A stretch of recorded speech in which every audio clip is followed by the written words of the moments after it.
Now, coming to you live from atop the Lavender Town Radio Tower, it's the one, the only, PUCL Podcast.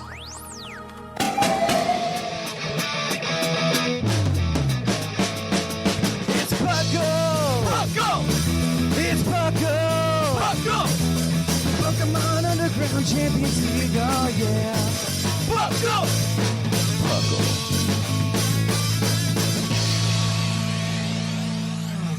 And welcome to the PUCL Podcast. I am your host, Trainer Thatch. Oh, it's the 447th episode of the PUCL Podcast. I just asked what episode it was off air, guys, for all of you at home, and then I didn't use it.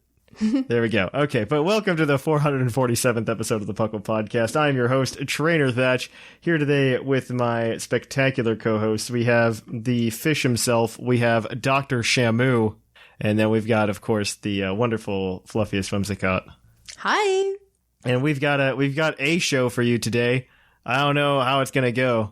I don't know if it's gonna be controversial or what. I honestly don't know. This has I'm a little worried because of just the blowback that the topic today has gotten just in the community, and it being worse than Dexit and knowing what happened when we were on the wrong side. Well, wrong side in quotes of Dexit.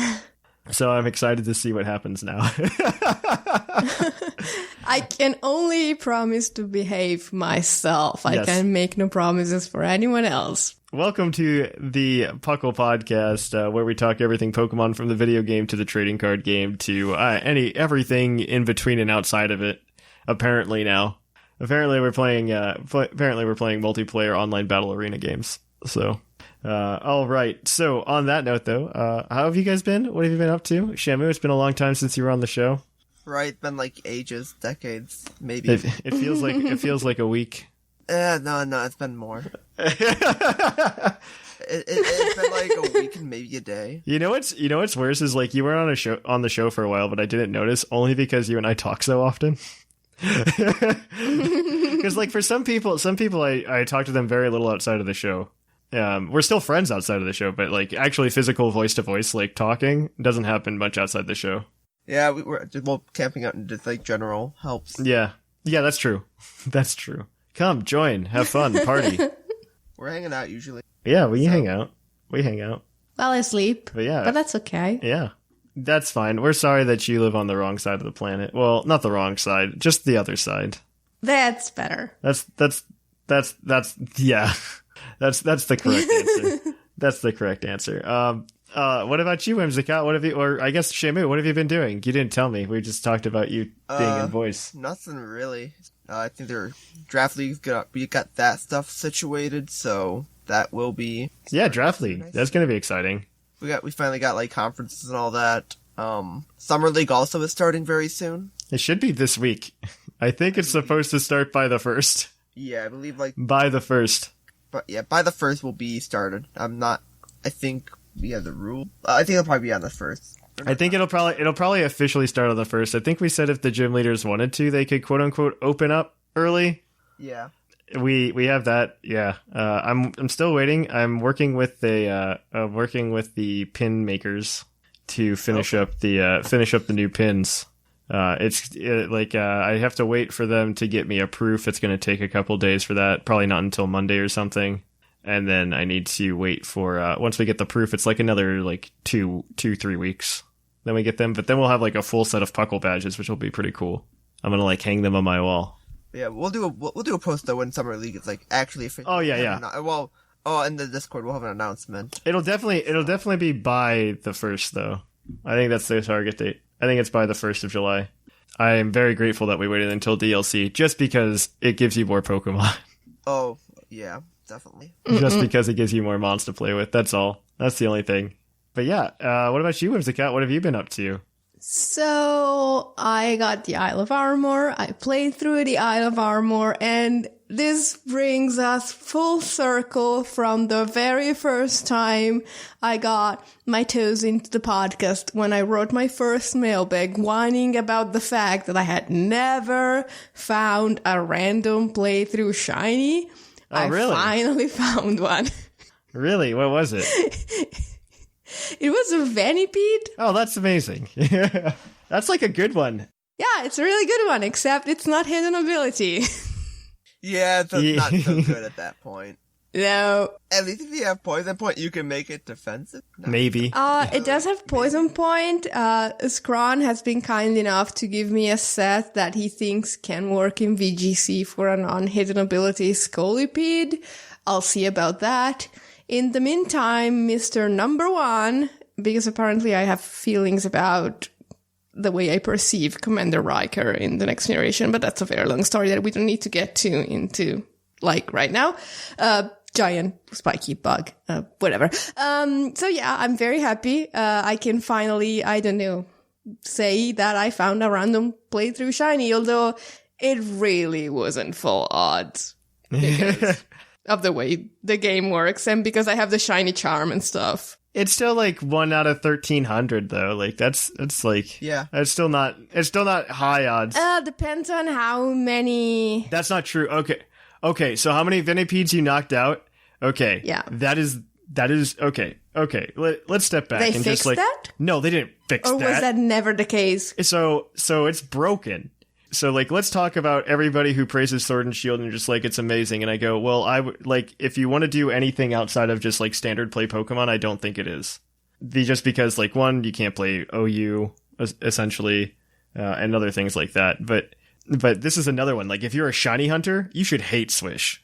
Oh, yeah. Because all they gave you, they gave you Masuda method, and that's it. Because the one where they're just like, well, if you knock out 500 of a species, it ranks up, like, the chance it'll be shiny.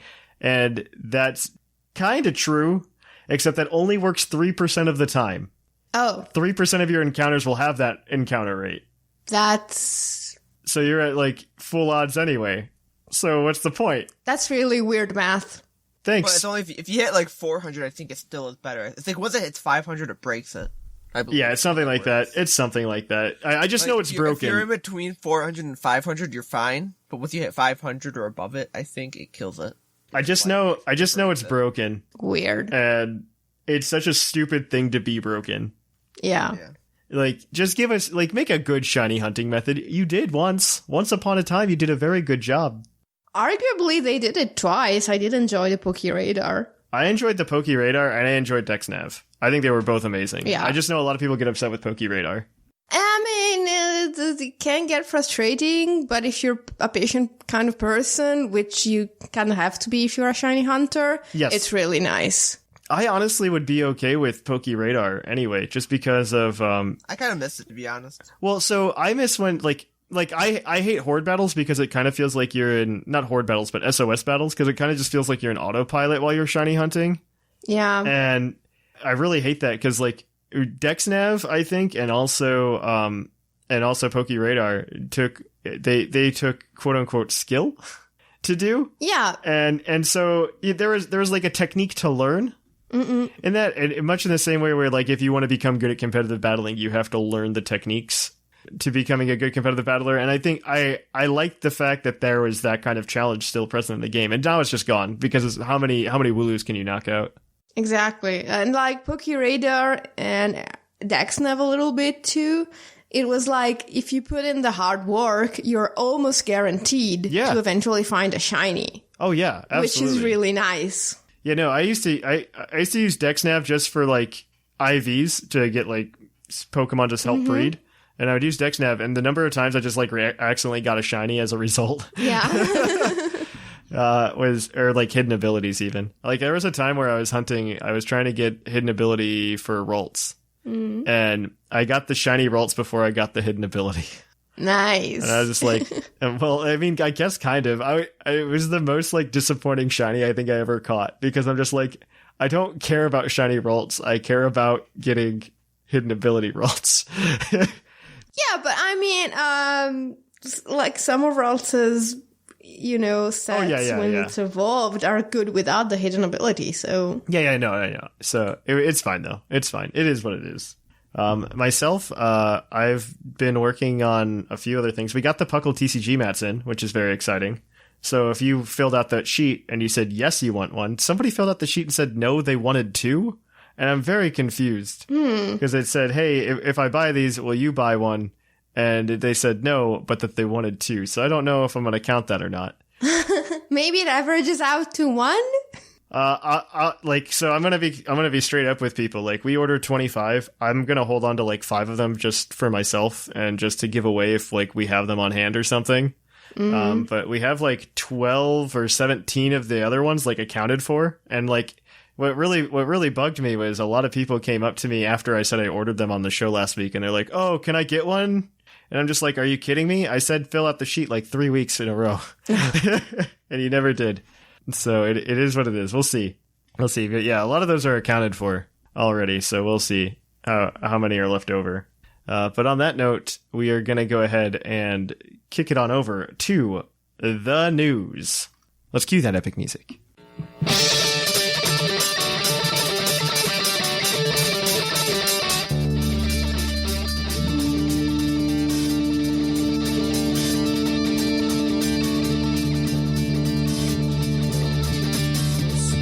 Coming to you live from the Lavender Town Radio Tower.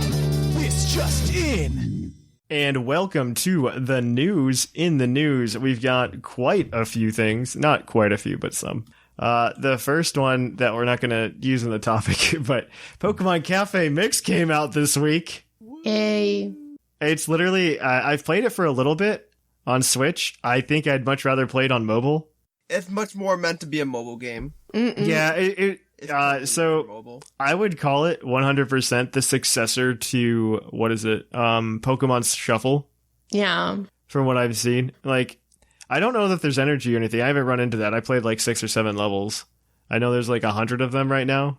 I just did tutorial stuff, really. Like, Yeah, I haven't run into any issues where I can't keep playing, but I can see it turning into something like, what is it, like Shuffle, where it's just like, oh, after so many moves I couldn't figure it out, so I have to do this now. Or something like that. I don't know that I'm like super keen on the gameplay either. Like, as in terms of a puzzle game, I think I'd much rather play other puzzle games personally, but I don't know if I really consider it a puzzle game. I think it technically is, but like I think that's what they call it. They call it a puzzle style, but it doesn't really feel. I agree with that. You connect Pokemon and then you move that line of Pokemon to either to break objectives or you just like need to connect them. There's certain requirements for each level. Like one of the gimmicks early on, sugar cubes. You need to like put Pokemon around. Like you need to connect Pokemon and surround the sugar cubes to like, and then do that multiple times to break them. Yeah, I wasn't a big fan, but that's just me. If like I think they try to make it more fresh later on, but like it feels very stale already. Yeah, I'm already kind of sick of it through the tutorial. It's like, okay, this is what this is. All right, this isn't really. I'd rather do like something like Troze, or even I think Shuffle was Troze, correct? Shuffle was essentially Troze. Yeah, I like Troze. So it's like I'd rather probably play like something like that. I really did like Troze. I'm a fan of Troze. Like, you had more control, I think, over Troze, but maybe I'm not far enough. Yeah. And I don't know. Like, don't take it from me because I've only played like 7 or 8 levels. Maybe it gets better after like level 20 or something. Yeah. My main like defactor is that it's touchscreen only, so you can't. Play I wish you could play it on the Switch. I wish you could. Like, playing it on the Switch to actually do things would be great. It makes sense with how it does play. How you have. Oh yeah. But like, I just don't like that personally. I prefer playing it. If I can play docked, I want to play docked. I don't want to like undock my Switch and just. Unfortunately, we're in the minority. See, Shamu, that is what the Wii U gamepad was for. See, I would have done that, right? Like. Oh no! You know what they should do? They should come out with the Bring back the Wii U. They should come out with a gamepad for the Switch. That's what they should do. That's what they should do. Make the Wii U gamepad for the Switch. Yeah, totally. They honestly should. They honestly should. If they're gonna keep making like the, because this isn't like the first game on the Switch where it's just like touchscreen is preferable. Give us a Joy-Con. Give us a Joy-Con attachment that has a touchscreen in the middle. Give us a Switch attachment that's just a Switch. So give us exactly. Sell us a tablet that connects to our original. Honestly, I just want a drawing tablet. I just want like a drawing tablet for my Switch. That's all I want. You know. So you want the. We're talking about an attachment that's just a second tablet. Yeah, exactly. It's a second console. Yeah, Switchception. All right, Shamu, tell us more about what else happened in with the Zero Aura raids this week. All right, so we have Series 5 rules now. So well, no, you skipped ahead. Wrong. There's 2 different shades of purple because I forgot. I'm bad. That's your fault. No, 100%. Zero Aura raids are... we hit the 1 million mark for Zero Aura raids. I think we had like 1.5 I saw. It was a while ago, but last I was aware was like 1.4, and yeah, it's probably up higher now. But so you'll be able to receive a shiny Zero Aura by placing a Pokemon into Pokemon Home between June 30th and July 7th. So by the time this is out, I think like the day after. Yeah, I think it's Tuesday. I think it's Tuesday. Yeah, it's Tuesday. So put a Pokemon on Wednesday just to be safe, or do it then, either or. Well, I think as long as you've connected your Pokemon Home to Swish, I think essentially you can just grab it. Fine. Yeah. Pretty much. You have to do one operation. Yeah. Yeah. So do it between then. You'll get a shiny Zero Aura. We don't know anything else about it other than the shiny Zero Aura. Mm-hmm. Which is pretty hype. Yeah. I'm glad that they at least like gave this to us. Like, hey, here's the shiny last Pokemon. Here you go. Yeah, no, it's nice. I think there should be more raid events like that than just like the G-Max events we've had. Yeah, that's what they should do. Because it was really hype, like just playing with like the level 100 Zero Aura. I enjoyed the raids like that, like and the Mewtwo starters from before when we got like, all the good items. Those are hype. I just didn't get to play them much. Those were exciting. I really like that in the Mewtwo. I like hitting up like a shiny Zero Aura because for those like I know a lot of people were salty because it's like a shiny I can't catch. But they did it so that it was like it was a way to tell that was a level 100 Zero Aura versus a level 60 or something. Yeah. And like that one took time to figure out to do and beat. Like that's what I wanted from raids from the get-go. It's just like give me something where like we're going to have to sit down and figure it out. Yeah. I want that real bad. And they gave it to me with Zero Aura. And so I'm hoping we're getting another raid rotation I think starting on the 29th or 30th.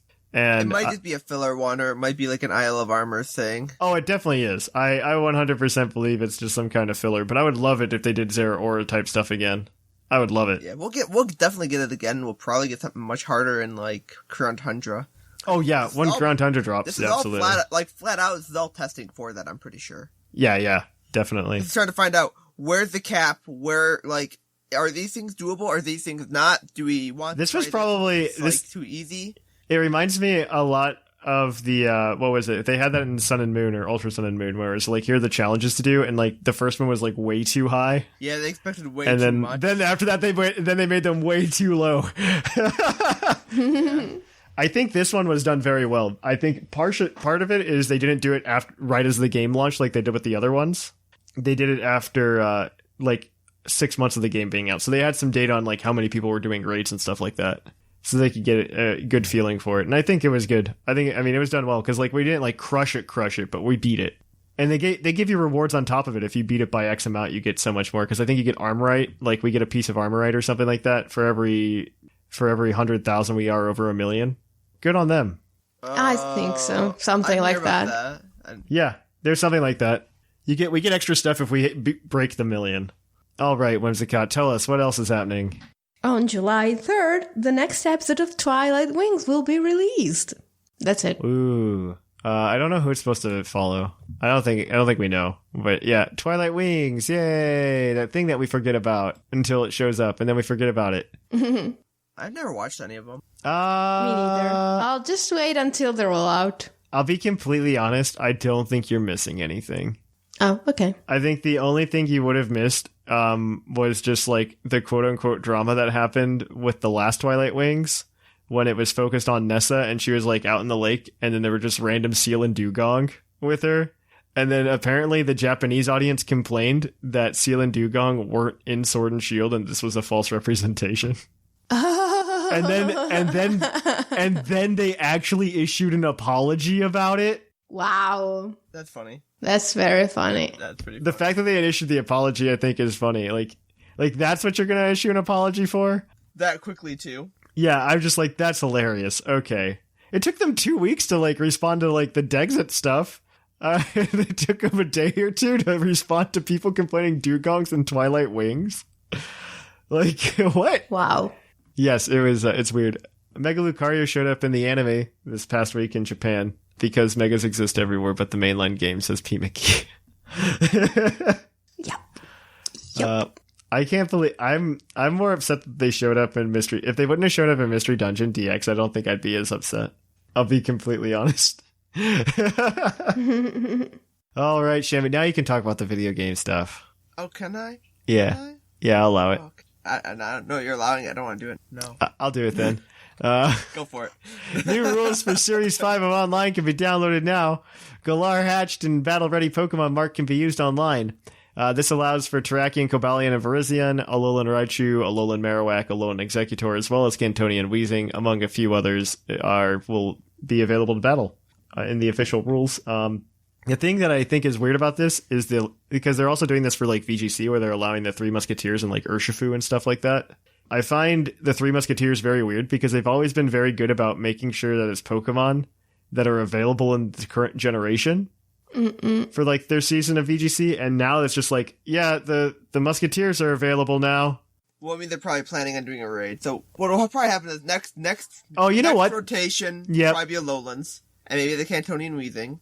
We'll probably get that next rotation. Then the one after that will probably be Three Musketeers. I can definitely, you're probably right. I could totally see us getting raids. Why would they put that in there if they're not going to allow us to get them? Well, so the Alolans are already in the games, and the Cantonians. The Cantonian Weezing. The fact of the matter that they'll make them... Yeah, I think the Musketeers are much more quote-unquote urgent. I'm saying that a lot today. Yeah. But yeah, I think those are more urgent because those are inaccessible in the game as of right now. Yeah. And a heads up, this is what we're using for Summer League, so you will probably want to have these rules downloaded. Yes. Yes. This is what these are like anything available, and this is what will be. Yes, this is what we're using for Summer League because we can't do OU. And this is also a partial thing we were waiting for, and so yeah. All right, Whimsicott, let's talk some Pokemon Go because this is the Pokemon Go segment now. It is indeed. So there's a Go Fest coming up, and they've announced several leading events for the Go Fest. So there's a 3-week event, and each week has different features. The first week is from July 3rd to July 8th. That's not really a week, but whatever. It focuses on skills, and it will coincide with the 4th anniversary of Pokemon Go, which is on July the 6th, if I remember correctly.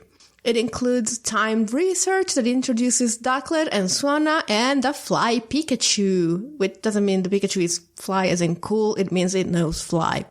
It adds Shiny Pidove to the game, and there are tasks for each team to complete, and if 1 million players from each team complete the timed research, then different spawns are unlocked in GoFest. There will be a return of... Yeah, you're working for someone else, essentially, if you don't have a ticket. Jumpstart Research is going to return. I bought a ticket, though. Everybody can buy a ticket this year. It's nice. I don't think I'll be bothered. I just know I will buy it and then play for like 30 minutes, and it will not be worth it. I think my thing is going to be more that my friends Mark and Ryan are going to want to play. Hi, Mark and Ryan. Oh, hi. And they're going to... But, like, it's going to be, like... For the lack of a better word, they're going to drag me out to go play. Yes. Yes. I'm just like, I don't... Because, like, I like Pokemon, obviously. But I don't know if I like 8 hours walking around playing Pokemon Go like Pokemon. Yeah, especially in the summer heat in the Midwest. Yeah. So, like, that's my feeling. So the final thing that is going to happen in the first week is that Ho will be more frequently featured in raids. The second week goes from July the 10th to July the 15th. Again, that is not a full week. I don't know why they're calling them weeks everywhere. It focuses on battles. The timed research is going to feature Hitmonlee and a Super Rocket Radar, among other things. And again, if 1 million players from each team complete the timed research, they unlock spawns for GoFest. The final week... It goes from the 17th to the 22nd of July. It focuses on friendship. It introduces, with the timed research, Petalil, and it features Alolan Raichu. There's going to be summer-themed Pokemon in eggs and in the wild. It will introduce Shiny Bellsprout.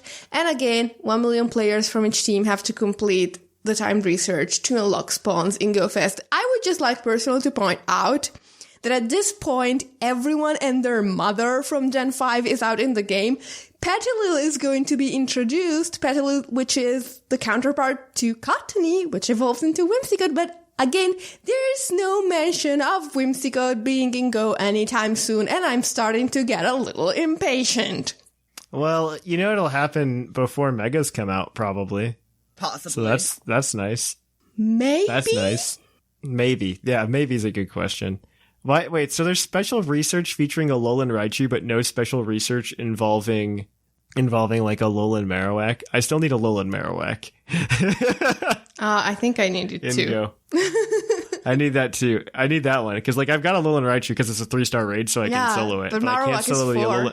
Same. Yeah, I can't solo a Marowak. Same. So I need that. Maybe they can introduce raiding with friends. Remember when they said they were going to do that? Yeah, remember. By the end of June? Looks at watch. It's June 27th. All right. There's also a bug out event going on. I didn't realize it's going on until July 1st, so that's Thursday. You get 2 times catch experience during it as well. And so on June 29th and 30th, you can get increased spawns for Wurmple, and on July 1st, you can get increased spawns of Scyther. Actually, that's worth it. The Scyther's worth it. I'll probably pick it up for a day for Scyther, to be honest. Yeah, I'll probably do it for Scyther just to get, like, Scissor. Really? And nothing else. Just to have stuff for it. That's my thing. It's like, I'll have at least enough candy to try to get a Scizor whenever I get an item next year or the year after. Also, Zekrom is still in Pokemon 5-star raids. I'm just waiting for Kyurem to even try to raid anything. In addition to that, we're going to be giving away Kubfu and Urshifu for the patrons this month, or in July, so keep an eye out for that. We already posted like a bunch of dates, like a ton of dates, like something like 8 dates or something like that, where you can pick up Kubfu and Urshifu. I think the difference is the Urshifu gets switched what kind of Urshifu it is each week. Mm-hmm. Just because we found that if we try to put too many different variations of Pokemon all at once, people end up not sharing the code very nicely. And they end up with like 3 of one kind and none of the other kind that they want. Mm-hmm. So we're just going to do one at a time. But on that note, I think that's everything in the news. So we're going to kick it on over to Puckle's Poke Quiz, where we're going to quiz your co-host on their insane Pokemon knowledge.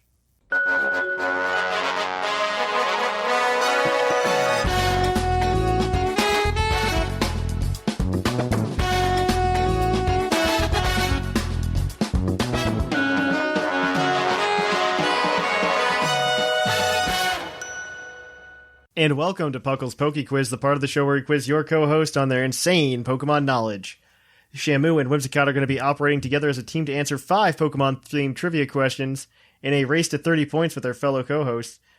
Today they have a chance for a possible total of 7 points, 1 for each question they answer. One of the questions will have a bonus point attached to it, and they have a lifeline in the form of a hint that they can use throughout the questions. But if they get all the questions correct without using it, they can cash in for an extra point, making it 7. This segment, as always, is brought to you by AnimeGravy.com, your one-stop shop for all your anime nerdy needs. Yeah, I got through that faster than I usually get through this. I did good today. Good job. So, if we're ready... by the way, if you send in a question, by the time one of the co-hosts hits 30 and gets their $20 credit to PokemonCenter.com, you too could possibly earn a $20 credit to AnimeGravy.com. All you have to do is get one of your questions read on the show, and you do that by going over to the Discord trivia channel.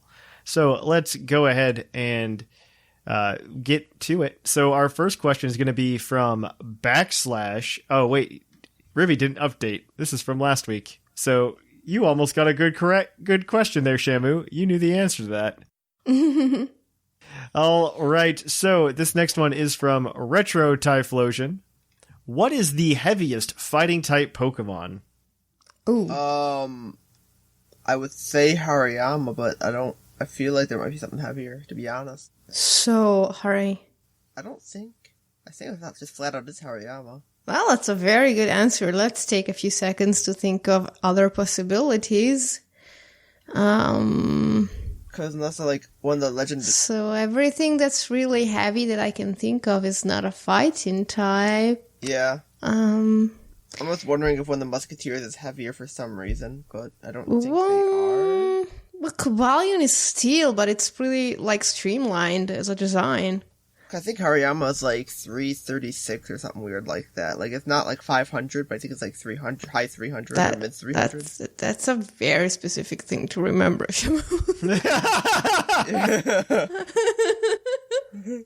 Don't ask why. I just know things about this sometimes. Okay. Well, I'm down to answer that. I mean, Urshifu is big, but it's not Hariyama big.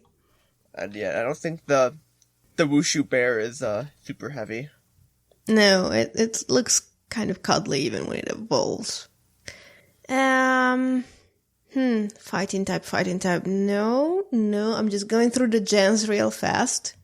No.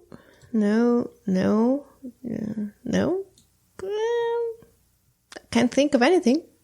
Nothing's like working. Like, my brain's not like going any further than Hariyama. It's just like, you even remembered how much it weighs. I'm gonna need an answer. Let's go with that one, Shamu. I trust you. I'm hoping it's Hariyama. Hariyama is unfortunately incorrect. It's second place though. And I almost want to give it to you just because the first place is Zamazenta. Oh. Which is, it's like 3 times heavier than Hariyama when it's in its crown form. I don't even think its regular form, though, is heavier than Hariyama. It is not. I'm gonna look this up. I want to know. It is not. So Hariyama is 559.5 pounds. It's actually... It's heavier than regular Zamazenta, but not the crown form Zamazenta. Okay. You know what? I'll give it to you. I'll be nice. I'll give it to you. I'll be nice. You guys get a point. Where's crown form's weight? I don't even see it. It's on Bulbapedia. It's underneath the regular form, but that's fine. I'll give it to you because it's a trick question. Blame type. Yeah, I went to Therapy and it's not even there. Blame Retro Typhlosion. Blame him. Say it right now. Just blame him. If it's not on Cerebi, it's not true. That's how I go. I don't trust Bulbapedia. It screwed its crown over years ago. It's fine. We don't trust stuff. We don't trust Bulbapedia. This next question is from Liger, and he wants to know what type has gained the most resistances since its release. Has gained. Yes. The most resistances since its introduction? Was that the question? Sorry, I couldn't hear you for a moment. Yes. So, but how it's worded that it gained them, so changes? So, it gained resistances, yes. So, say that were changed, and so, essentially it had to exist, and then during... I think it's poison. Because, poison, gained resistance to bug after Gen 1, and then it gained resistance to fairy. Yeah. When fairy was introduced. And then it no, dark resists poison, right? No. Is it the vice versa, or is it not at all? No, they have no interaction whatsoever. They don't? Oh, I thought they did. Yeah. But if you think about it, I can't think of anything else that gained resistances after it was introduced. Because, steel... No, it's steel. Because steel also gained fairy when fairy was introduced, and it also gained ghost and dark after Gen 5. No, it lost those. It lost those? Yeah. Oh, okay. It's reversed. That's why, it had those, and then it lost them, because then things like Metagross got nerfed and stuff. Yeah. Because otherwise Aegislash would have been a complete nightmare. Yeah, it would have been neutral to those two, and it's like, it would have been weak to ground fire. Yeah, so... But yeah, no, it still lost resistances. So, I think it's poison. Types were introduced, steel was introduced, and it's resisted by electric and water, but those didn't gain any resistances. I think it's poison. Because there's no changes, that's the thing, like, this isn't like what they started with, it's what, during the gameplay, what changed, and like, with poison, it got the bug, and then it got fairy, the whole new type, which... with an added interaction. Yeah, because the other two, they gained steel when steel was introduced, but then there were never changes, as you said. So yeah, I think it's poison. Poison is, unfortunately, incorrect. The answer is fire. Poison's close, though. So fire, originally in Generation 1, didn't resist ice type. Oh my god. What? What? So ice... it gained an ice and steel resist in Generation 2. And then a fairy resistance. And then a fairy resistance in Gen 6. That is the only reason. I never knew that fire didn't resist ice in Generation 1. Neither did I until today. Thanks, fact Gen 1. that. Best gen, right? Best gen in the game, right? Gen 1, right? Right? Toxic leech seed, yeah, right? Psychic types? Oh, not broken at all. Special stat? Who needs that? We're fine. It's not broken. We broke Shamu. We're starting to get salty. This is Gen 1 best gen, right? No, it's not. I will handedly admit that it's not. You will, but there are probably a million other that will say no. Yeah. Oh, Gen 1 definitely. Like, Gen 1's broken. All right. Next up is going to be your Pokedex entry question, which is going to be, I think, this week from... Because I'm trying to remember what we did last week.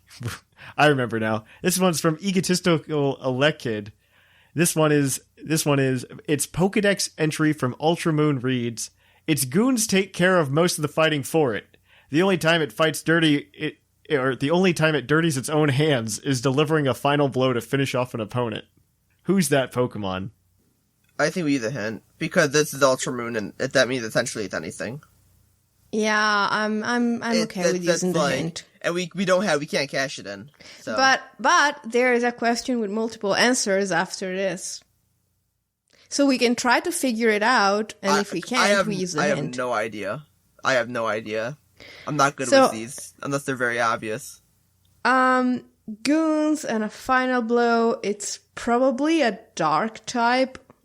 I assume so. And something, goons. Is Honchcrow in Ultramoon? I don't remember the Pokedex. As far as I'm aware, the Pokedex is like, those entries are for like everything, because they had national decks still. No, Ultramoon didn't have a national deck. Well, they didn't have an entry for everything. No. I don't know. No. It's just like, it doesn't narrow anything down for me. Gen 1, Gen 2 for me I can get, because like, hey, look, there's 150 or 200. Like, it's... Mm-hmm. Okay. So what I'm thinking of is either Honchcrow or Gumshoes. But if you're not feeling it, we can totally use the hint. I don't... it's whatever. We can go for either. We can go for... No, I'm okay with using the hint. Like, these are, like, shots in the dark. Like, literally. So, want to use the hint? Yeah, I'm okay with taking a shot in the dark for... I don't even... what's that Pokemon? Gumshoes. I'm okay with, like, saying that. Because I think that might be it. And okay. It's better to say the hint for the multiple answer anyways. It's fine. Okay. Gumshoes. Gumshoes is unfortunately incorrect. The answer's Honchcrow. You've almost had it. It's Honchcrow. Honchcrow delivers the final blow. It is the mobster Pokemon. It has goons. Yep. Trust an Italian to know about the mafia. This next question is from Hobby1K. It is worth 2 points because there's only 2 answers and Ruby didn't give me another option. So, which types cannot be given to a Pokemon with the ability Protean or Libero? He shouldn't have answered this. This shouldn't be on. I already know this. Do you know this? No, we didn't do this one last week. But we did it off the show. We did talk about it. Yeah, we did. Because it should be Dragon and Fairy. That is correct. Yeah. Take your 2 points. Take your 2 points. I forgot that we were talking about it. Take your 2 points. Freebies. Yep. Someone forgot to take it off the dock. It's all Ruby's fault. All right, so your next question is your Pokedex entry, as always. So this one is from Polywo, and he asks, what middle evolution has the highest base stat total? I hate this. But you can attempt. Which middle evolution has the highest base stat total? Yes. Well, we haven't used the hint yet. So. Oh yeah, that's true. It is a normal type Pokemon. And it gained an evolution in Generation 4. That doesn't know. It was also an Isle of Armor. Porygon 2. Wait, yeah. No. That doesn't narrow it down either. No. Wait, how does it not narrow it down? Because Licky's in there. Yeah, but Lickitung's I got think- like high HP and like decent overall stat. It's not like Porygon 2 level, I don't know, but it's just, doesn't help. I think it's Porygon 2 still, it's just... yeah, a I duck. no, think wait, Porygon- no, Middle Evolution, no, it's Porygon 2. Yeah. No, I'm not, yeah. I was gonna tell you. Wait, no, because is Chansey high enough? Chansey they didn't gain a middle evolution in Gen But 4, Chansey it is a gained a middle- baby in Gen 4. But it also gained, but the thing is in the middle of, wait, an evolution. It gained an He evolution said in Generation it gained 4. an evolution in Gen So, 4. okay. It had...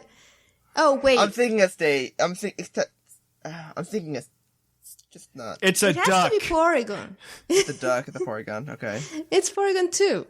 Yeah, sure. Porygon 2 is the correct answer. There we go. How many points did you guys get? I don't even remember. Was it 4 or 5? 4? I Okay. want to say 7. 4. 7. That sounds right. It was 4 points today. That does change up the standings. It does change up the standings quite a bit. So people are starting to pull ahead. So in first place now we have Whimsicott with 20 points. In second place we have P. McGee with 16 points. In third place we have Shamu with 15 points. In fourth place we have Jushiro with 12. In a two-way tie for fifth, we've got Sublime and Sigma with 11. In seventh place, we have a two-way tie between Seth Bilo and Scrawn with 10. In ninth, we have Linium with 5. And in 10th, we have Basket bringing up the rear with 0.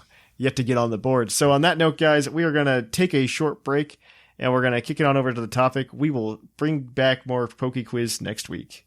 So let's hit that topic. And this week, we have another wonderful iTunes reviews from Paladins. Yo, I've been working late night shifts at the Loud Machine Shop, so I've been listening to podcasts. I recently came across yours, and I've been having so much fun. I'm not a Pokemon freak, but I've always loved it. Growing up, I just didn't have the means to get super into the games. Oh, and I played a lot of ROM hacks on my phone, and I've also played a few of the original games. Anyway, I'd love to get more involved in the show somehow. I'll send an email soon. Parker, well, thanks for that. If you want your review read on the show, be sure to drop us one. But for now, let's kick it on over to the topic. And welcome to the topic. Our topic today is Pokemon Unite and the disaster that is the announcement. It's almost as bad as Gen 1, right? Oh my gosh. Shamu, stop. Boy's gonna come to your house if you keep it up, I swear. So It's fine, I've got enough cats. So to this defend week, me. Jen, or not Jen, but we had the other Pokemon Presents that we talked about last week. I would like to note that I said this was probably a possibility as an announcement. You did. And, I would like to note that. To give credit where credit is due, you not only did you call that it was going to be massive multiplayer online battling arena Pokemon game, the logo is even purple and orange. Oh no, I hope that You has got nothing to do with it. everything right. I hope that's not true. Because I want more it's true. DLC. I want more DLC. I'm sorry, the logo is orange and purple. Oh, we're sad. I'm sad. No more DLC. No, Pokemon Unite, for those of you unaware, is a multiplayer online battle arena game in the similar vein to League of Legends and Dota. I don't even know what Dota stands for. Does Dota stand for anything? Do you know, Shamu? Dawn of the Ancients. Oh, I didn't know that until I learned something today. Not only was fire not resistant to ice in Gen 1, but also it's called Dota stands for Dawn of the Ancients. Okay. Remember Yep. that's what it is. It's just it's the actual like it's old. I just remember watching a video on stuff Keep like getting that. a while school back. today. Yeah, these games are typically you get a group of like 4 other people with you, and you go and you try to capture points, and you fight the other team, and whoever gets the points wins. Yeah, I think I summed it up, right? That's how a MOBA works. And Yeah. And I think you know what's really weird is that I feel like I have to explain this because nobody in the Pokemon community really wants to care about what this It's not like the Pokemon audience is not exactly the target audience for this kind of game, I feel. I'm very surprised by that. I think so. Okay, so this game got announced. You got 5 Pokemon on each side. They try to capture flags. It reminds me a lot of the way I think about it is Star Wars Battlefront 2, which is really bad. But they have these capture points. They have to go capture it. But on top of that, that was what the Pokemon Presents was, where everybody was speculating their heart away about what it was, and they're just like, Ishihara had an Espeon and Umbreon behind him, and didn't think about, oh man, the latest line of City Cuties was up to Gen 2, and they thought that meant Let's Go Johto was happening. But they forgot to be like, well, there's a Mewtwo there too, and a bunch of other stuff. But whatever. Whatever. It's just me. Yeah, so the Pokemon community got themselves really hyped up that a Gen 4 remake announcement was coming, or a Gen, or a Let's Go essentially something better than what we got. Pretty much anything better than what we got. Exactly. Anything is better than what... I honestly... Even Pokemon Smile is somehow more... I think Pokemon Sleep would have had... I feel really bad because JLT was on the server this week, and he was talking about, maybe it's a Pokemon Sleep announcement. And I'm like, I think you're overhyping how excited people are for Pokemon Sleep. And then this happened, and I'm like, I think people would have taken the Pokemon Sleep announcement better. I think there would have been more hype. Yeah, it's a fact literally... We had people on the server going, well, at least it's not Let's Go Johto, barf. Yeah. Oh. And I was like, but I would have been happy with Let's Go Johto rather than this. So my positive spin on it is that it's not Let's Go Johto. Because I think, I'm sorry, Whimsicott, I think you're in the minority. I'm not saying I like the Let's Go games if they never make another, I'm fine with it. But, if they give it to me, especially if I find it at a discount, I'm gonna play it and I'm gonna get 10 hours of enjoyment out of it. That's probably true. I'm gonna go, yeah, okay, that was okay. I personally don't think Let's Go is going to happen again. I've said it several times on the show. I just don't think it's going to happen again, especially with I agree with you. Especially with the number of people who are just thank God it wasn't Let's Go Johto 2. I'm just like, wow, yeah, that's a lot of angst to have. It's more like when they... This is all about them making another announcement, a separate one. Oh, yeah. And say, announcing an announcement. And of course people are gonna get hyped up. They gave us Pokemon Snap, something we had wanted for 21 years. And they said, oh, but we have something else coming next week. And it's I assume 99% of people in the world eat dessert after their meal. So, the only reason I thought, yeah, I'm going to be okay with Let's Go Johto, the only reason I thought Let's Go Johto was even a possibility was because, well, this has to be something big, right? Which I think is the reasoning behind everyone in the Pokemon community.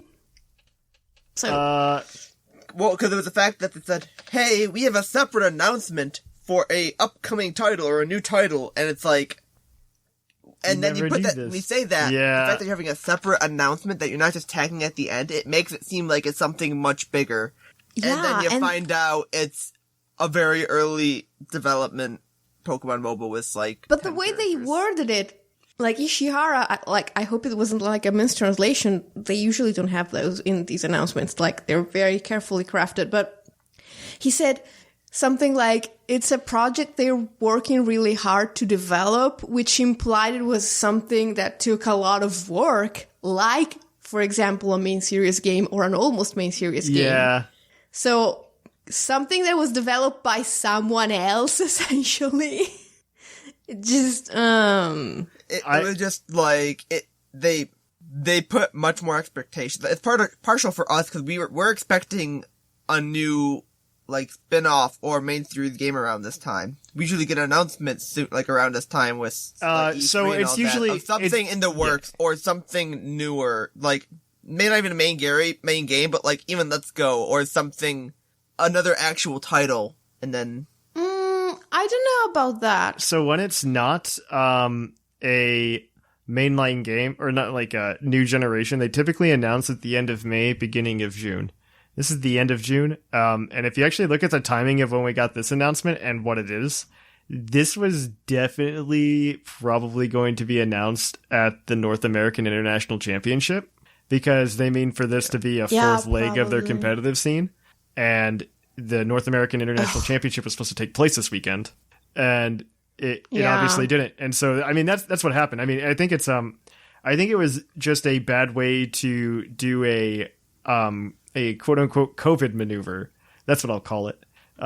Because they had this thing that COVID screwed up the plans and they didn't know what to do. And so they're just like, oh, we'll just drop this presentation that we say is a brand new thing. And because because they did something similar-ish for Pokken when it came out. And they didn't announce Pokemon Snap beforehand. That's the difference, I think. And yeah. And that's really it. But I want to just like break from all of the negativity because I think they announced this horribly. It's very much like the Diablo mobile game. Where the guy just yells, "Don't you have phones?" When everybody's like, we wanted an actual Diablo game, not this. And I mean, I feel like that's what everybody feels about Pokemon Unite is we wanted an actual Pokemon game, but not this, whatever it is. And I as a Pokemon fan, don't comprehend this outrage on so many levels because so many people, I don't know if these are the same people. I'll say that because this is just like the internet as you can't just like say the internet's a person, but the internet exploded last year when Sword and Shield came out saying they were rushed and in development and this is the fourth year in a row that Game Freak put out a game. They need to slow down and they need to take a break, all this other stuff. And then all of a sudden we're here where we're just like, we want another Pokemon game to be announced for this Christmas. And it's just like, well, do we though? Do we want another Pokemon game? Because like you guys want them to take their time and take a year off. I want them to take a year off.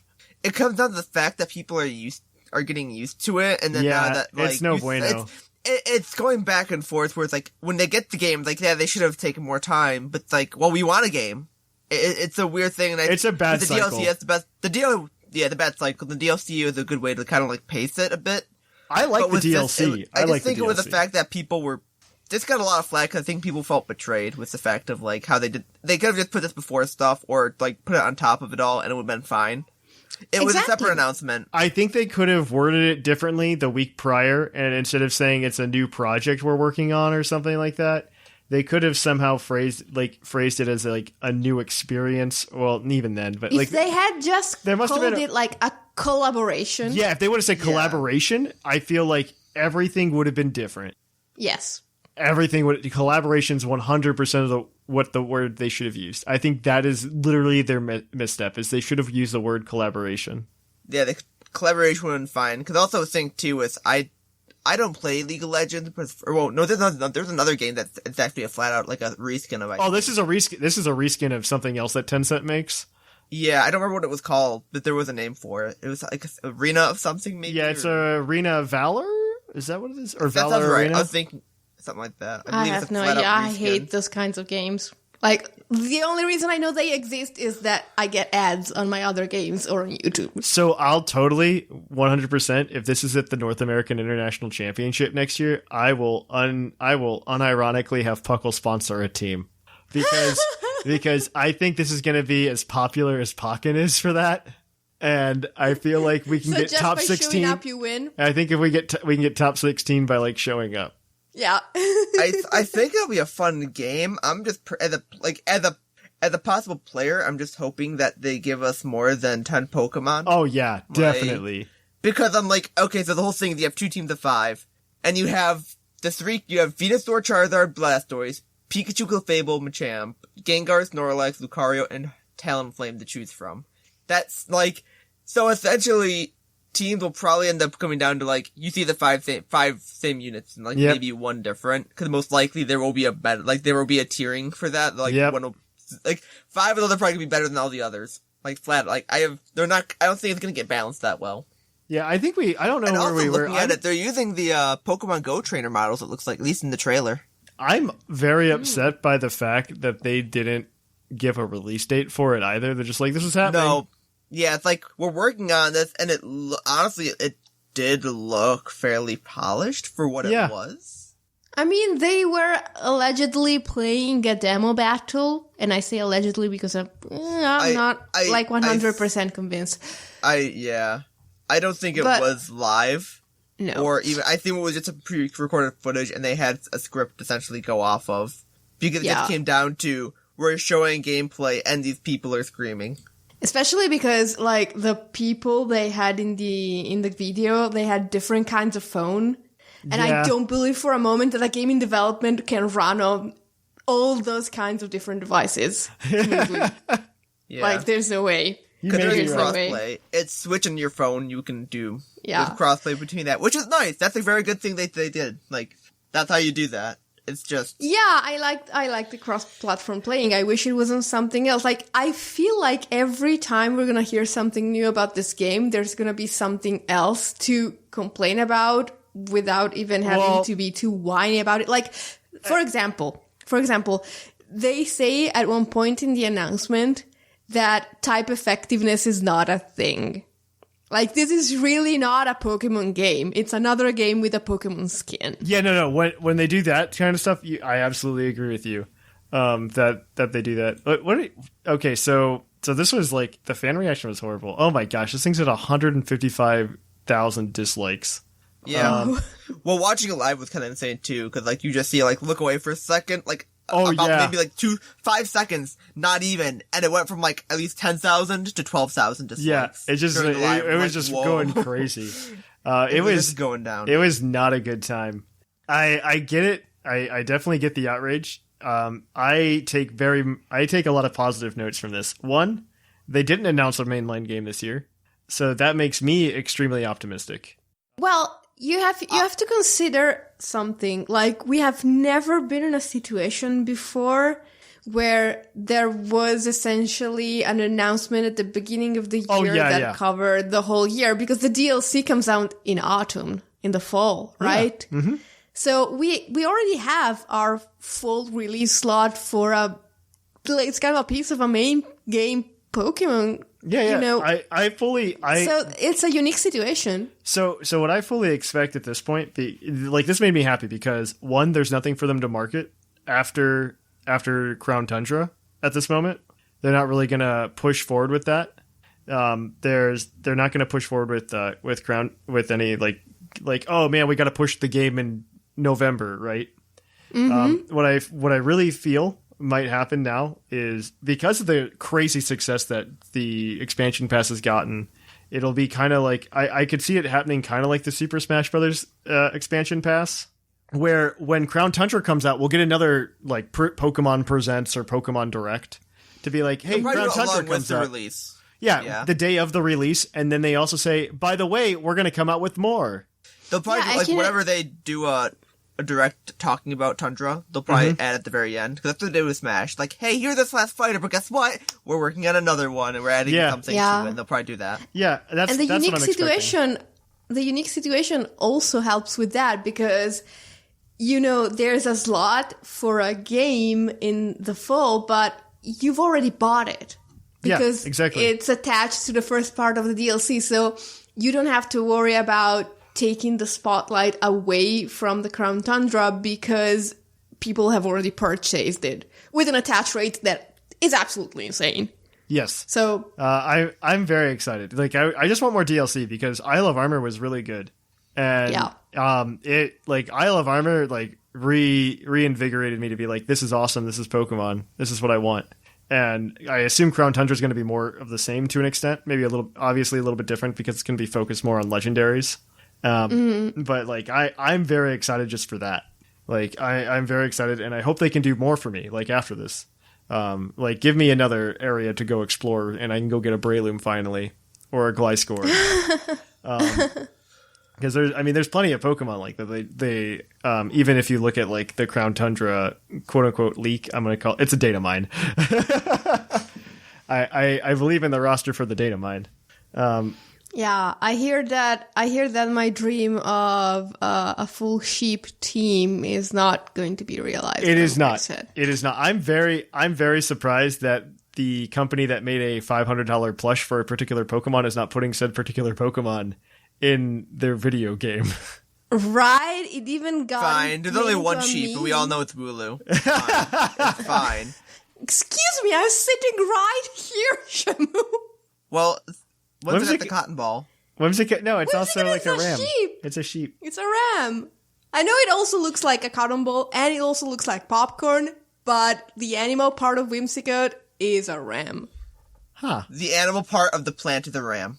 Well, Okay, but then we can talk about like It's based on the Bulbasaur. vegetable lamb of Tartary. It's based on a lamb that's also a vegetable. And it also is April in the Unova horoscope because Aries.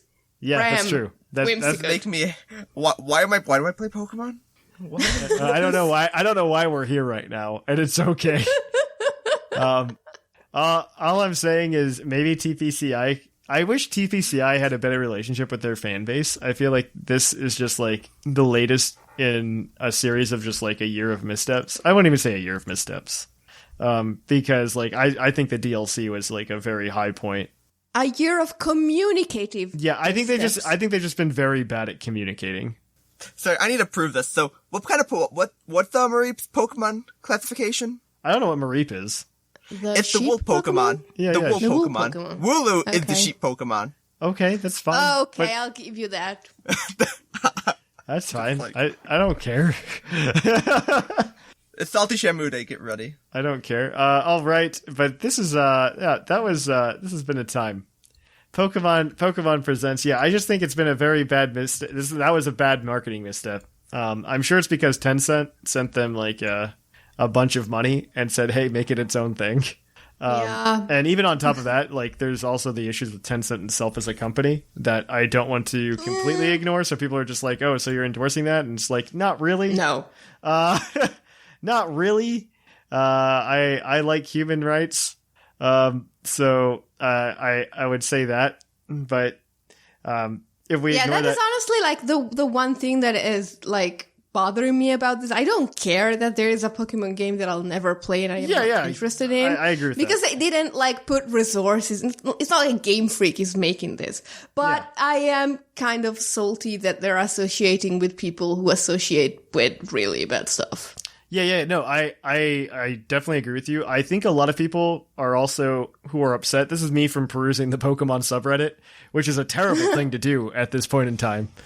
But Oh yeah. I usually do it just to like get a pulse on the saltiest part of the community because that's where they go. They all seem to think that people really care about their opinions, by the way, and they kind of just treat it like a personal blog.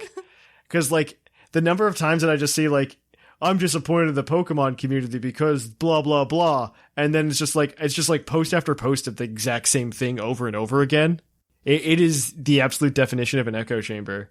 But it, like the fact that they hated it so much and it's just like over and over again. I'm just like, but they were using like the Tencent thing as like, I think it was a convenient excuse for them because Pokemon announced this partnership like a year ago.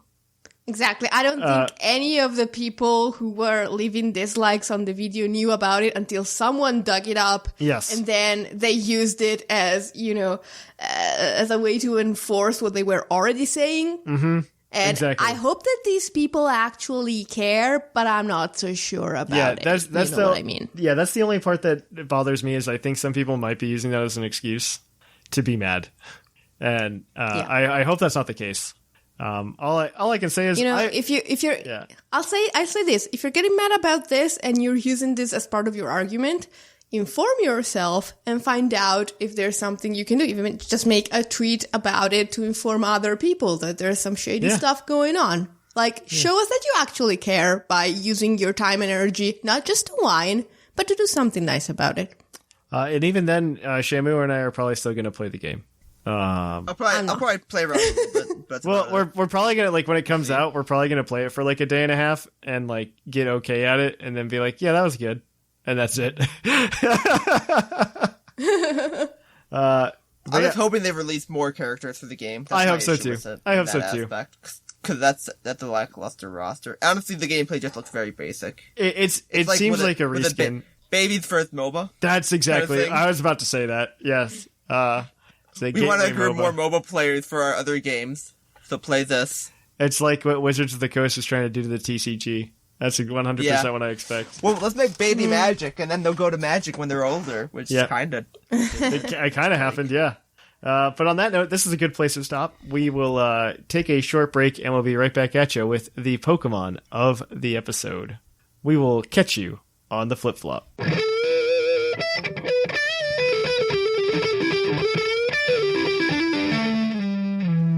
The episode. And welcome to our Pokemon of the episode. Our Pokemon of the episode this week is National Dex number 637, Volcarona, the Sun Pokemon. Its Pokemon Shield Pokédex entry says, this Pokemon emerges from a cocoon formed of raging flames.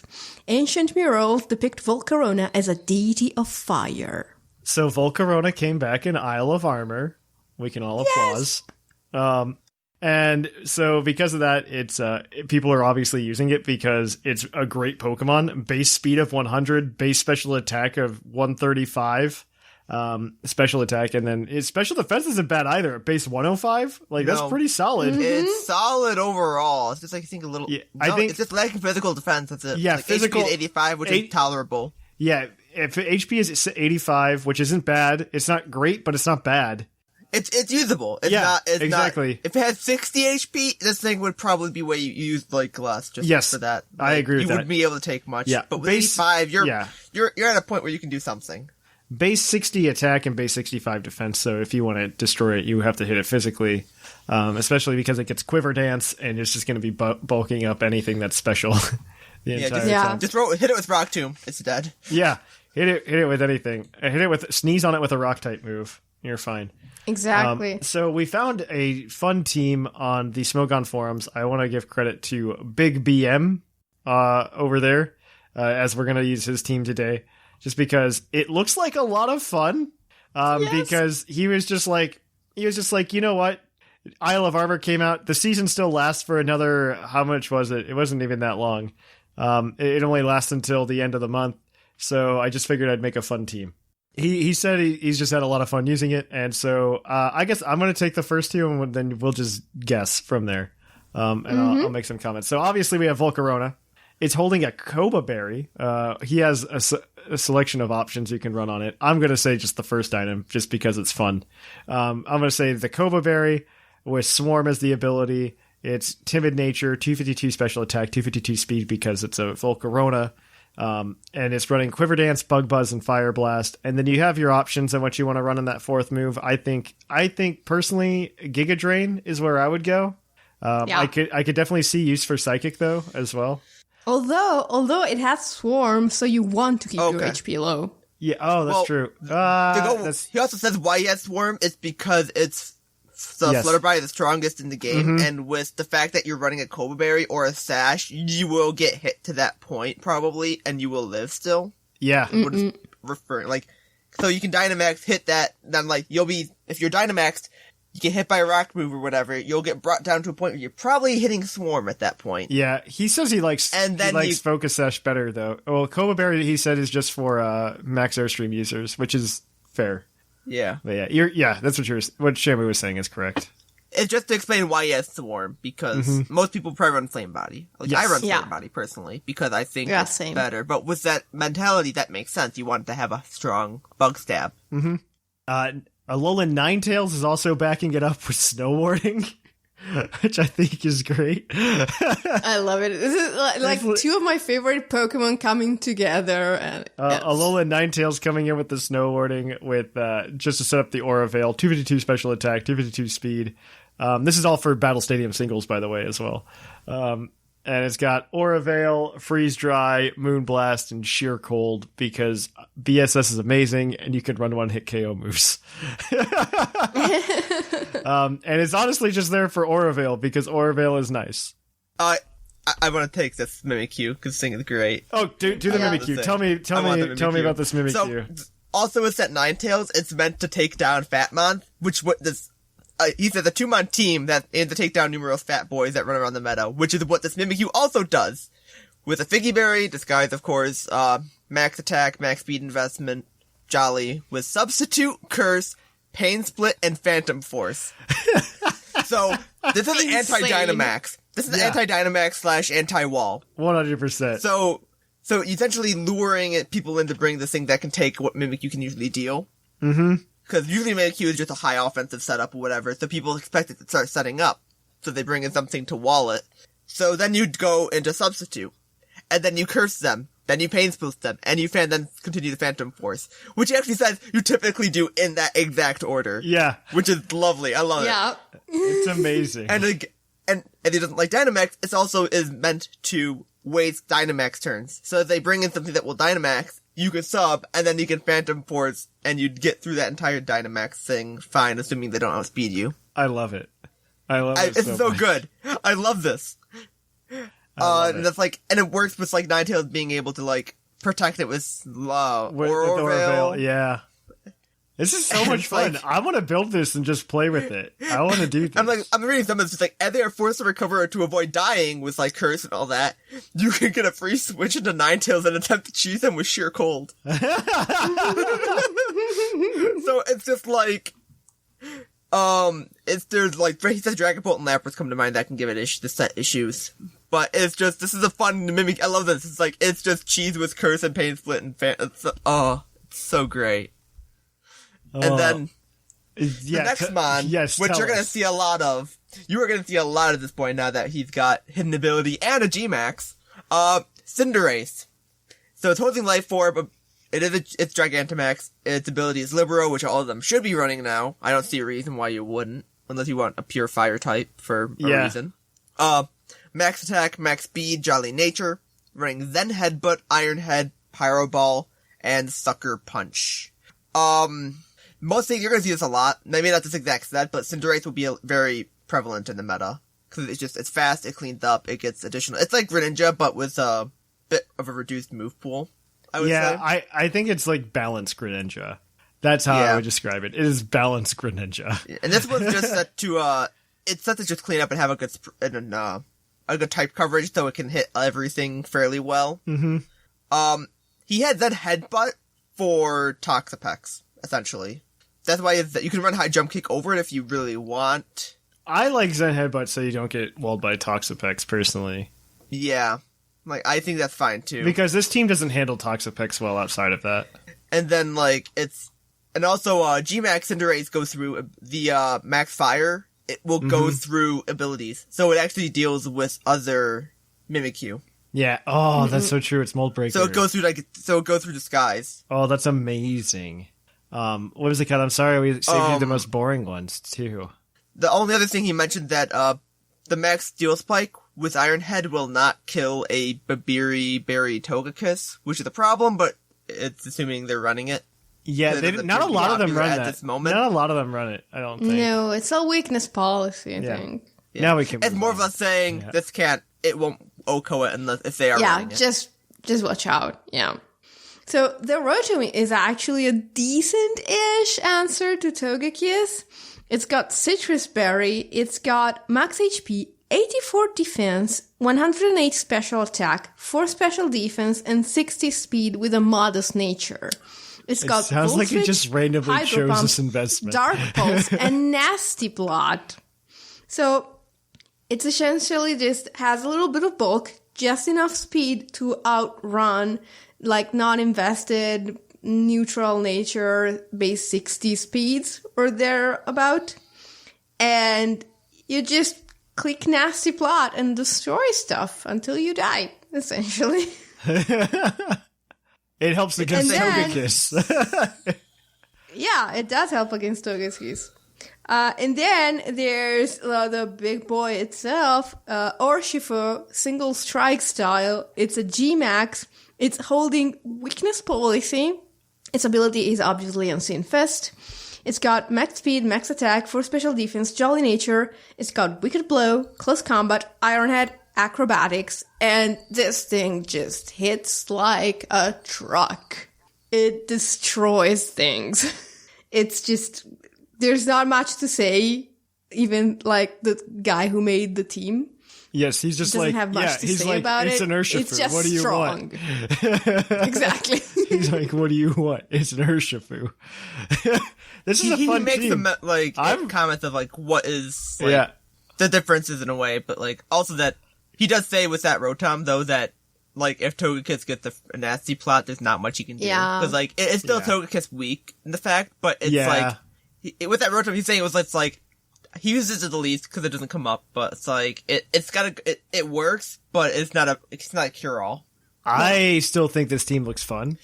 Oh, it definitely is a fun. Like I want to use this tomorrow. I think I'm gonna stream tomorrow now and use this team. I really do. I I don't know if you want to put the links to the post in the show notes, perhaps, if we can do that. That way they can, like, read it. Well, what we can do is we can just put the Showdown spread in there for them or something. It's fine. I mean, I'll make it and then get a rental team code for it as well. Yeah, get a rental team. We can just post that. When we post the team, we can just post the link with it. Yep. All right. So that's this team. Enjoy it. And we are going to kick it on over to the mailbag. So let's go read some mail. It's mail time! Send in your emails! Mail! And welcome to the mailbag. The mailbag's a segment of the show where you can send in emails to puclpodcast@gmail.com, and we'll probably read them. As always, it's brought to you by the energy drink known as Green Toros, the energy drink that gives you hooves. Exactly! Yeah. And it's this is the part of the show where we read your emails. Like we said, you can always send them into our email address, puclpodcast@gmail.com. We typically have a prompt. Last week was, what have you thought of Isle of Armor so far? And we are going to just jump right into it. Our first email this week is going to be from Sleeves, and I think Whimsicott has that one. I do. Sleeves says, "Hello, Puckle peeps. I'm writing this email much later this week than I expected. I've been having so much fun catching Pokemon in part 1 of the Pokemon DLC that I'm writing this pretty late. But that's okay, because I still have a lot to talk about. The first part of the DLC reintroduced a few mechanics seen in previous games that we've noticed. Notably the first, apricorns and apricorn balls, which, we were right, we get by chucking them into the Cramomatic. Oh, by the way, I think we finally have percentages on that. Isn't it like 1%? It's 1%. Yeah. Like, what is depending that? on, like, if you dedicate all the colors that represent that ball, it's 1%. And then it's, no matter what you put in, it's a 0.1 for a sport and 0.1 for a safari. That's awful. That's disgusting. So, for example, we'll say you put in 4 different colors, you have a 0.25 chance for each of those curveballs. I hate this. I hate everything that you're saying. This is awful. It's terrible. I would say I'll make it worse, but I don't know what else to say to make it worse. There's probably something I could say. They literally implemented it in the worst way they possibly could have. Oh well, continue. But then, out of nowhere, we got following Pokemon back. I don't think anyone other than the people hoping for it since Gen 4, or Let's Go, but those aren't main series games, are they? But they were certainly a fun surprise. I don't know if you saw this, but on the general chat on Discord, I uploaded a photo of me on my upgraded bike, which was red and white to match Rocket, my Cinderace. Also, may I say that the bike upgrade was pretty sweet. Yes, it was. It was nice. The outfit actually looks cool now, and the black and white trails are so pleasing to the eye. I also find it ironic that they managed to screw up the mandatory outfits with the original bike outfit, but made the dojo uniform, which you have the option to change out of, look super cool. Yeah, that's true. Also, have you seen the reward for the completion of the Isle of Armor dex? It's a giant gold crown cosmetic. Don't get me wrong, I think that's pretty fun, but wouldn't it make more sense to give it to you after the Crown Tundra dex completion? She has a point. Yes. Anyways, thank you for reading this email. I've been having so much fun filling out both dexes and seeing all the lush environment around me. The visuals are stunning. Anyway, catch you guys on the flip-flop, Sleeves, and Pangorno the Urshifu. Pangorno, that's so good. I love it. That's good. I appreciate that one. This next one is from Andrew. I've got this one. Hi, Puckle crew. I just started listening once my university classes ended in person, and I had a bit more time on my hands to enjoy Pokemon and make it more of a regular hobby. This is my first time writing in. We're aware, Andrew. We would have known if you'd written in before. We know most people. I love the show, and it makes me feel like I have a community of people who love Pokemon as much as I do. Thank you for all you'll do. Oh. As a warning that this is a quite positive review of the Isle, I have personally avoided any spoilers or reviews as I want to make sure I complete every aspect before I look into what other people are saying. Here's what I loved. The map layout of the wild area is so cool, especially in comparison to the general wild area in the normal Galar region. 100% correct. Yes. Yes. It has so many small caves and tunnels that make it much more fun to explore. Every Pokemon seems to be placed very strategically, and it seems much more likely that each Pokemon would actually reside in an environment similar to the ones they spawn in. Avery is a very well-written character. His dialogue is very witty. His hat animation with Pokeballs is sick. So true. And his arc, while short, is well-paced and makes it fun to learn more about him. Also, Miss Honey deserves a shout-out because she just does. No, she doesn't. No. She wants all of my watts. She's evil. Let me pay you 3.3 million watts to just go on a walk. Yep.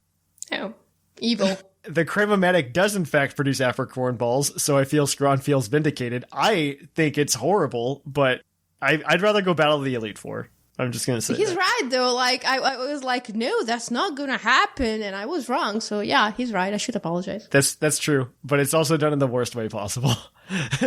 True, but he was right. Yeah, he was right. We're just sad. The open water has great islands and really fills the void of making the world seem more of an endless adventure. My biggest complaint with the main Galar map is the lack of water that expands into the ocean. At least rideable water, since there's nowhere to go out into the ocean beside Nessa. Also, since there were lots of cute details that made me very happy, from the life-size whale lord that just sits out there, to the sound effect of the glitter bike, to the Sharpedo chasing you down like prey. That makes you happy? I'm sorry. No. Someone get something to control the Sharpedo population because I cannot stand them. It is kind of crazy. They never leave you alone. And of course, the all-important girl who shows you a random Pokemon not in your Pokedex for a quite reasonable 100 watts. I actually like that. Like, I didn't know what to chase. Like, at one point I had a hole in my Pokedex and, like, I was like, what could this possibly be? And then I actually looked and it was like, oh, so it's one single spot. It's right after Pinsir. Yeah. It's probably Heracross. Yeah. But the girl did help for something else, you know? Yeah, it is nice because, like, especially if you didn't know what was coming back, it was nice to be able to help find that. Here's what disappointed me a bit. There were no new Galarian forms. Not that I expected them, but it would have been cute for Game Freak just to throw in a Galarian Donphin or something. I think that's just like expectations again, and it ends up with the Pokemon Unite situation. Secondly, why in the name of Arceus can I not change my Urshifu form? Like, was that necessary? You know what? That's 100%. The fact that they don't give you access to both towers after the fact is kind of dumb. It's more or less to make you make a choice and to trade with others. I kind of get it, but if you only get one Urshifu, it's kind of dumb. I mean, the thing is, you can't get another Cubfu in the game. Well, because the thing is asking for you to de-evolve your Pokemon to re-evolve it. That's it. Like, because you're evolving it into a certain style. Not you, but like that's what they're saying. Like, oh yeah, I get it. I would much rather just have access to both towers after the fact. That's honestly it. But the thing is, if you have access to another Cubfu, you either have access to another save file That's or true. someone traded you a Cubfu. So that someone could have traded you an Urshifu, or you could have gotten the other Urshifu in your other game file. So it's not that bad. I also personally think that Cubfu is an unnecessary Pokemon, but that's just me. He's cute, though. He's very cute. He is cute. I had him for all of 30 minutes. Maybe if I played through a game and went to the Isle of Armor in between, it would feel like I'd feel more attachment to Cubfu. I mean, they do say it comes from a different region, so maybe you can get it in a future Pokemon game at a reasonably early level, and you can play through the game with it. That would be cool if they did that. It might even have a normal evolution that's not stylized. Mm-hmm. Ooh, that would be cool. Because these are both stylized. That's evolutions. True. They evolve. Oh, it learned this style of fighting, so it's this type. Oh, this style, so he's just he's just like General Urshifu instead of Rapid Strike or Single Strike. Or it could be a tutor move at the point. Hey, you can get this move as a tutor, or both these moves as tutors, but you're just fighting type. That would be cool. I'm into it. Especially if it's a different reason. We could see it if it's a different region. We could see it in the future. I like that a lot, just because I'm a fan of just Pokemon continuity. Yeah. Which we obviously don't have, but that's for another day. Let's see. Third, and this is the most important gripe. Why are there no footprints when walking on sand? That messed me up. It upset me. It hurt me deeply. Right. Didn't we have those in Gen 3? We did, but okay, moving on. But overall, I was pleasantly surprised with, and the Isle of Armor actually exceeded expectations. I'm very excited for Crown Tundra in the fall. Sorry this was a bit long, as I'm sure you got far too many emails this week, Andrew. No problem. That was a good length email. I liked it. Thank you for the paragraphs. Not everybody does that. So our last one today is going to be from, I believe, Mega Flygon. All right. I'll take it. Yep. All right. Hello, Thatch and supremely magnificent co-hosts. Mega Flygon here for another mailbag question. I love the Isle of Armor and pretty much everything about it. Before the Isle of Armor, Sword was getting a bit boring. I didn't want to try to create competitive Pokemon because I had no idea how the meta was going to change. Now I'm working on the Pokedex still, and after getting full infection on Cubfu, I evolved it into Single Strike Urshifu. What form did you guys or gals choose, and what was your favorite part of the Isle of Armor? I chose Rushing Strikes because I thought it was going to be better, but it seems that they're we're both wrong. Well, at least in OU, Single Strike is better, and it's probably going to get banned, I think. I think Urshifu will get banned. Yes, 100%. I think it will. Like, at least the Single I think Strike both for sure. Urshifu will get banned. Yeah. A Single Strike for sure will get banned. Just because it has one, actually, as of right now, it has one flat-out counter. Yeah, it feels much like Hydreigon. It's just like, it's way too good. There's ways to play around it. It's just, it doesn't matter when you just die. You can just get to a point where you have Urshifu in, and it just clicks Wicked Strike. And it kills everything because they're all crit. And then it's going to do 50% at least to anything that comes in. So you're going to lose a Pokemon. And you can't protect. Yeah, and you can't protect. There's no way to stall it out. Like, I'm interested. I won't say excited, but I'm interested to see how VGC plays around with Urshifu. Ooh. Yeah. It might be an issue. Interested is the way I put it, not excited. Yeah. Yeah, it's because like that's where like his ability is really gonna go into play, where it's just like I'm breaking protects, I'm G-Max, I'm breaking max guards, and yeah, that's where I'm scared. That's what I'm scared of. And VGC has a lot of protect, and if you can't protect the VGC, then yeah, and especially Dark type. Dark type hits a lot of things neutrally. You can see a lot more like Follow Me and like Spotlight. Yeah. That's what you're gonna have to do. Actually, Shiinotic might be a thing because it gets Spotlight. I know that, and it'll resist Dark and Water. Yeah, yeah.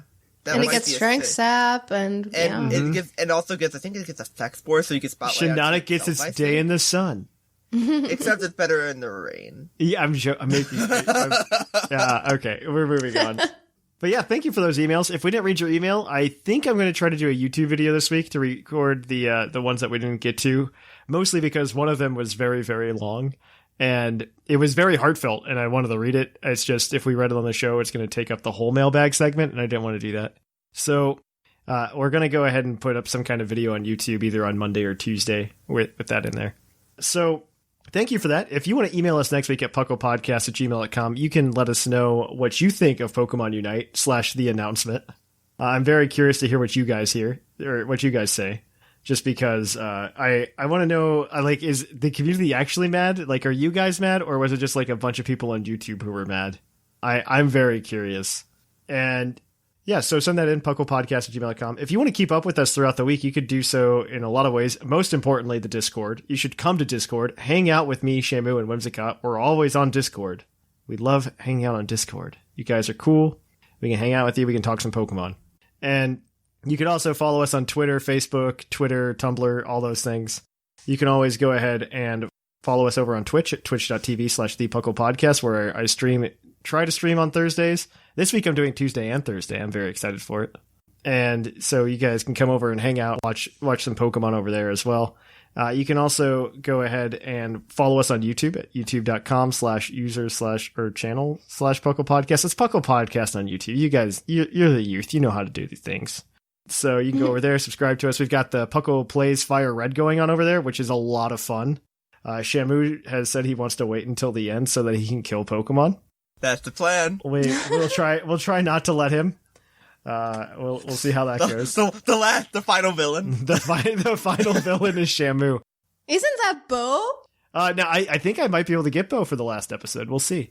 Ooh. And I don't know if Bo's more of a villain. I don't think he's gonna actively try to kill the team. I know. I think I just literally want him for like the Elite Four run, so he'll voice act his part. That's the only reason I want him. Perfect. So that's going to be a lot of fun. But yeah, so please check it out. It's a lot of fun. Just we get to hang out with co-hosts and we just have a good time playing Pokemon Fire Red. And if we get enough support for that, we might move on to like Soul Silver or Heart Gold. So definitely keep a lookout for that. other things, if you want to support the show, there's a few ways to do that monetarily. One, you can go over to Twitch, drop a Twitch Prime subscription. We really appreciate that. You could always go to TeePublic and purchase something from the PUCL store, which is in the show notes as always. And you can always go over to, what's the other place? Vite Ramen and use code PUCL for 10% off. We really appreciate that. Or you can go over to Patreon at patreon.com/puclpodcast and you can support us there. Get things like Pokemon, cool Pokemon. Maybe that's where we'll put the rest of the TCG mats that we have. And I haven't decided how we're going to do that yet. And also how we're going to we just do a bunch of distributions and stuff like that. We really appreciate you guys supporting us and look out for things in the future. Also, if you're on Discord, fun fact, I'm putting this right at the end of the show because I know not everybody listens to here. But on Discord, I'm going to just be doing like a random giveaway like all week for Pokemon. So just keep the lookout for that. It's always going to be the announcements channel too, which I know nobody pays attention to. So on that note, though, I have been Trainer Thatch. I've been Shamu. And I have been the Fluffiest Whimsicott. And here in the Lavender Town Radio Tower, it's closing time.